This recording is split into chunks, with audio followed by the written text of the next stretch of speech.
things that we talked about on skulls last week. We talked about lateral, and the points that you need to remember on lateral were central ray location that was 2 inches above the EAM. We also talked about the infraorbital meatal line being parallel with the collimated field long axis of the image receptor, perpendicular in front of the image receptor. All of that means the same thing. We want to make sure that the interpupillary line is perpendicular, and that should put your orbital roofs, superimposed, and also it should put your mandible, both ramus of the mandible superimposed. So what you should see then is orbital roofs superimposed. Should see your celaturcica in profile. You should see from the frontal bone to the occipital bone, and also from the bottom of the occipital bone all the way up to the vertex of the skull. So then we talked about the PA and the PA axial, remembering that we have two PA axials. One we have not talked about yet, but we're going to get to it here in a minute. But the PA axial Caldwell is a PA with orbital meatal line perpendicular to the image receptor with a 15-degree caudal angulation. And what that's going to do is it's going to push the petrous ridges down into the lower third of the orbits. If we don't have any kind of angulation on our central ray, then our petrous ridges are going to completely fill the orbits. You may see a test question that says at the top of the orbits. It really means the same thing. You know, if you completely fill a glass of water, where is the water? At the top, right. So it means the same thing. In your lab, what you're going to be looking for, and the difference between those two is that the petrous ridges are going to make the orbits look more oval, smaller, squiggy looking, little scrunched up looking things. And with the Caldwell, they're going to look more rounded, and the petrous ridges are going to kind of flatten out the bottom of it. If you increase your angulation, since 15 degrees, put them in the lower third of the orbits. If you increase your angulation to 20, it's just going to push them down further. 25, it's going to push them below the orbital rims. So that's your PA. We're going to talk about the other PA axial. In your central ray location on those should exit at the nasion. So we talked about the reverse, remembering that anything that you do AP, you can do PA, and everything that you do PA, you can do AP. Right? So what happens though in between those is everything reverses. So what we get with an AP reverse Caldwell is the same appearance with magnified orbits, but the petrous ridges should still be in the lower third of the orbits, right? So how we're going to accomplish that is by reversing the central ray angulation, and we kind of did this last week. If you shoot PA, you're going to shoot 10 degree or 15 degree caudal angulation. If you shoot AP, it's going to be 15 degrees phallic angulation, right? But everything else is the same. AP is going to completely fill the orbits again, put the petrous ridges at the top of the orbits. So we prefer to do PA rather than AP to save eye dose. You use a brain. It always just sounds awful to me, but it's not. You put the brain, you use the brain for a filter, so it saves eye dose, thyroid dose. So that is your AP and AP axial until we flip the page to page 44, and we've got the AP axial towns. So how you're going to remember the difference between these two is that if you see AP axial with a cephalic angulation, then you're looking at a reverse of the Caldwell. If you see an AP axial with a caudate angulation, then you're looking at a Towns. And a Towns is the one that we, once we put the angulation on, is a 30-degree caudal angulation, and what we got was projection of the central ray through the foramen magnum. So what we saw was foramen magnum, and we could see the posterior clinoid processes within the foramen magnum, right? So what we see with the Towns is the occipital bone, right? With APs and the PA, we saw frontal bone, now we see the occipital bone. So that's the Towns, and our central ray entrance point is going to be about 1.5 inches, 2 inches above the glabella. Also with the Towns, you may see reference to 37 degrees. So with the APs, the PAs, and the AP Town, what our positioning should be is if the patient can accomplish it, you put the orbital meatal line perpendicular to the image receptor, right? So if you're shooting spine, it would look something like that. But we also talked about a lot of people can't do that, and their neck is gonna be a little bit extended, so if you see 37 degrees, there's only one projection that we're gonna be looking at for this test that has a 37-degree angle on it, and that's the Towns. And you use the 37-degree when you can get the infraorbital meatal line perpendicular to the image receptor, because the separation between those two is 7 degrees. Right? So that was the Towns. Now, if you flip the page, actually, I'm gonna have you, one more thing with the Towns before I press on. If you wanna see more of the foramen magnum, you just increase the angulation, right? So 30 degrees caudal angulation is your typical Towns, 37, if they can only get the infraorbital meatal line perpendicular. But if you, and with those, you start to see foramen magnum, but if you need to see the entire foramen magnum, you just increase the angulation. So you can increase that angulation all the way up to 55 degrees. All right, so again, anything that you do PA, you can do AP, right? So that applies to the Towns as well. So if you have a patient that fell and they have a potential basilar skull fracture, you're obviously limited to what you can do. You can't do PAs, right? So thus the Towns. But if the patient can get up and get on the table, on the stomach, then you can do a Haas. Industry standards are really the Towns. I've never worked in a hospital where the standard was to shoot a Haas, but the Haas is the reverse of the Towns. Now, my skeptical and cynical side of me, if you look at the positioning of the Towns on page 45, and you just fold the page over, and you look on page 50, what's your angulation? Like that? It's 25. It's 25, right? So if, again, that could really be kind of simple. If they had made that 30 degrees cephalic angulation, what would they have called it? Reverse down. Reverse Towns, right? And who would have known Haas's name? Nobody. Nobody. Nobody. Right. So what did Haas do? Now I'm going to get my name in a book. I'm going to take 5 degrees off of a reverse Towns, and I'm going to call it a Haas. Now that's essentially what it is.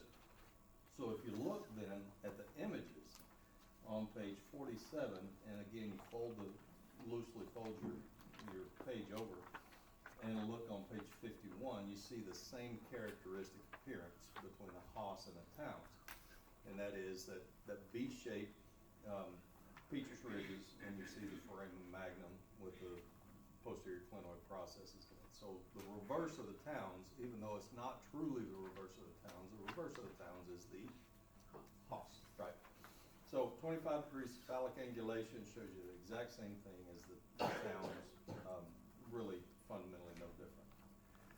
So what's left then is the SMV. So you notice that on page 52, you got the Schuler method, submental vertical projections, Schuler method. Schuler was a busy guy, and we're going to see Schuler's in a lot of different projections. We got axial lateral for mandible, for TMJ specifically.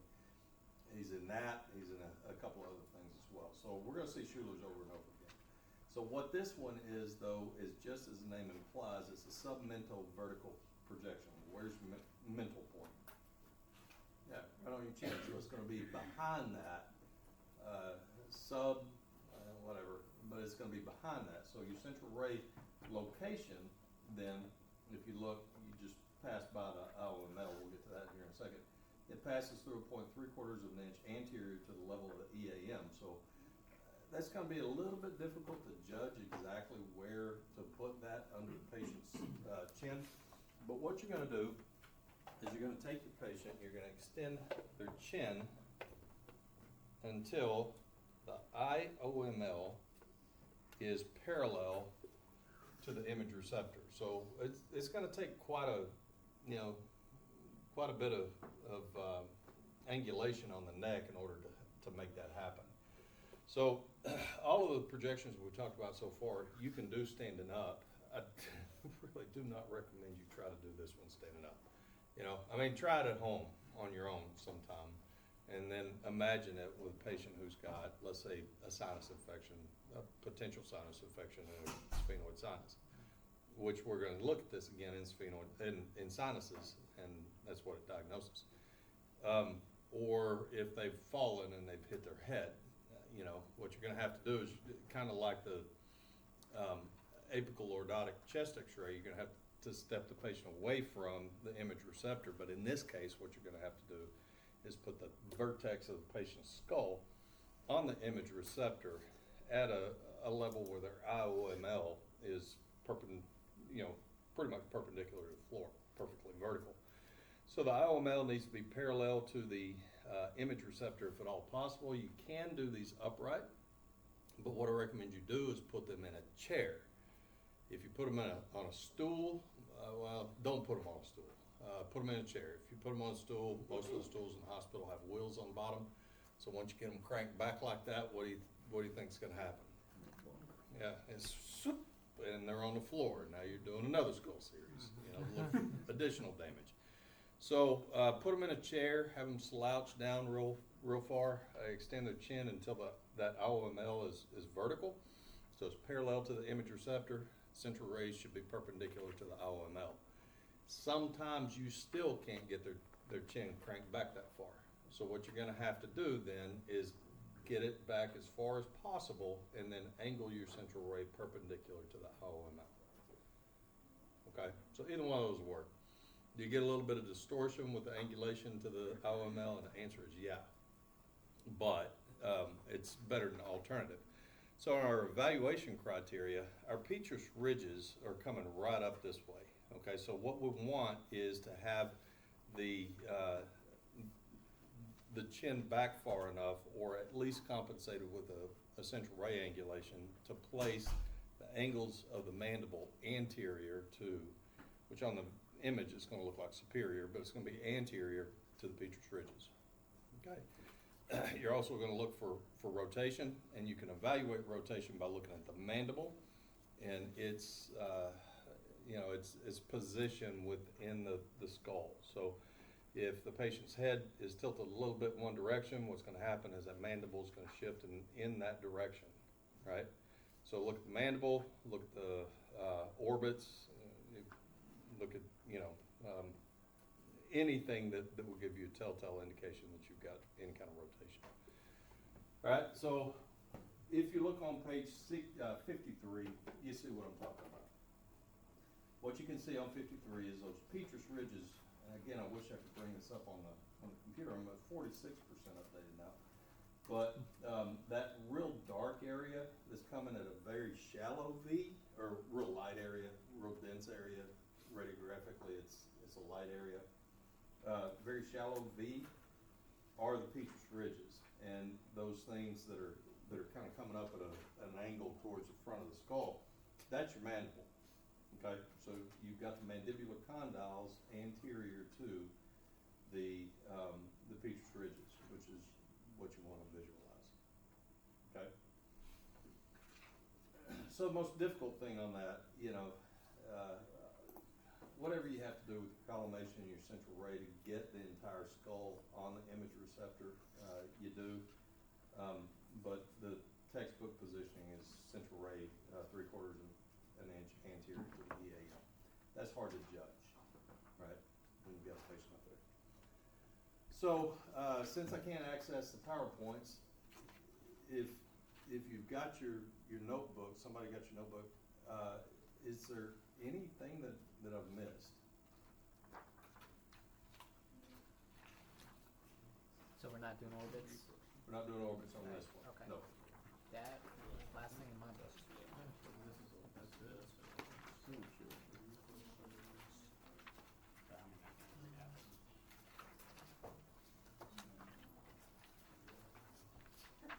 So while you're looking at that, what I'm going to try to get accomplished today, I got a long list.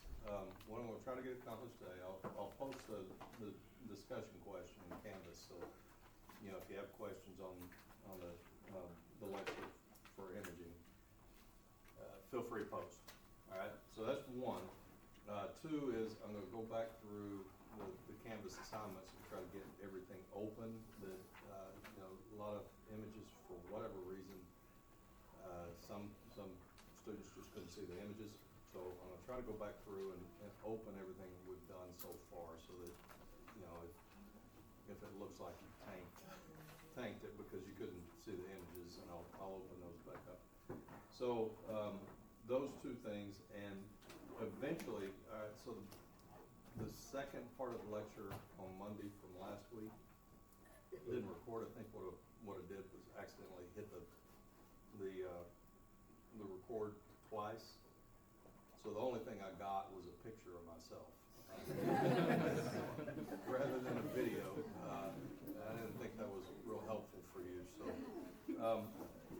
if I get that might not happen today, but before the end of the week, I want to re-record that and get that posted. And then I'm going to go home and get the GoPro and get the imaging video edited, posted. So all of that happening today. The positioning lecture definitely not, but I hope to get the rest of that done. And if not, then the imaging lecture should go up on tomorrow. All right? And then physics test Friday? Physics test Friday. Yep. What's it about? I mean, what's 2 and 3. No. 15, 16.